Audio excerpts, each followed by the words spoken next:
ating mga chikiting, natural daw na clingy at laging nakakunyapit kay mommy and daddy. Kaya noong pandemic, hirap mag-work from home si Mommy Candice. May oras talaga tayo ng work. And during that time, we were still living in a small home. And alam mo yun, yung anak namin, nakikita kami sa sala na nag-work.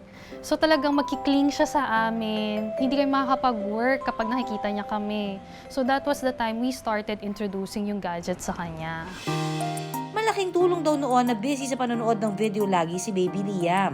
Siguro one of the things na natutunan niya doon is language. Marami siya natutunang words. But more often, the benefit is on the parent, not really on the child. Pero nang mag-isang taong gulang na si Liam, imbis na kay mommy at daddy, sa gadget na raw ito naging clingy. Pabago-bago na rin daw ang mood nito. Talagang hihingin niya yung gadget niya. Parang hindi niya kayang mag-survive the whole morning na wala yung gadget niya. And every single minute, siguro every 30 minutes, every 15 minutes, tatanong niya ako, Mommy, can I watch TV? Can I play my game? Talagang ganun. Paulit-ulit siya na yun lang yung hinahanap niya. Ayon kay Dr. Leslie May Favenier Dumagas, isang pediatrician, senyales ng gadget addiction ang pagiging mainitin ng ulo. Maraming mga bata ngayon na nagkakaroon talaga ng mga symptoms, no? Symptom like ASD, no? Or autism spectrum disorder, only because of prolonged gadget use. Ang ilan sa mga mayroon nito, kinakikitaan din ang speech delay o problema sa pananalita.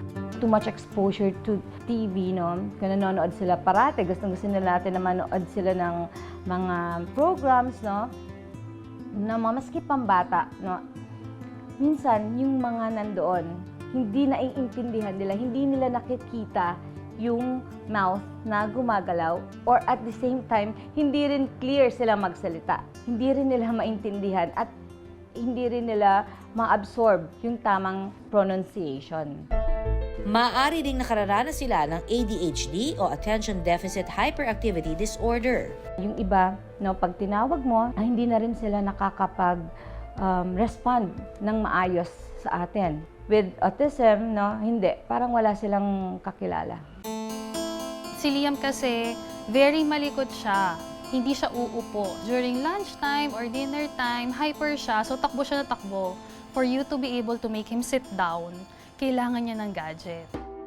Mommies, you consult the right doctor, consult the developmental pediatrician, no, para ma-reassess natin kung saan at ano ang kailangan natin na i-address. Pero payo ni Doc, hindi pa naman daw huli ang lahat. Mas maganda pa rin na makipaglaro tayo sa kanila, makipag-usap tayo sa kanila, ni-expose natin sila sa outside world, no? Pwede natin silang turuan, bigyan natin ng mga laro na appropriate for age. Kaya naman si Mommy Candice, sinusubukan ang Montessori approach o yung pagiging hands-on ni Mommy o ni Daddy. Ako talaga yung nag-hands-on na magturo sa kanya up until ngayon na 3 years old na siya. You have to start thinking about kung anong future yung gusto nyo sa anak ninyo.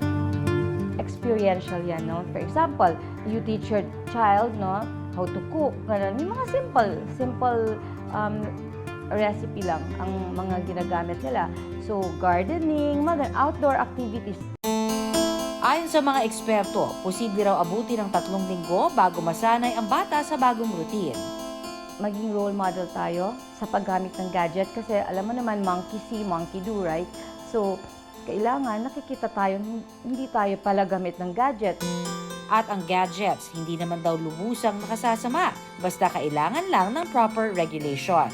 Bigyan natin sila ng clear na instructions. You give them a time, no,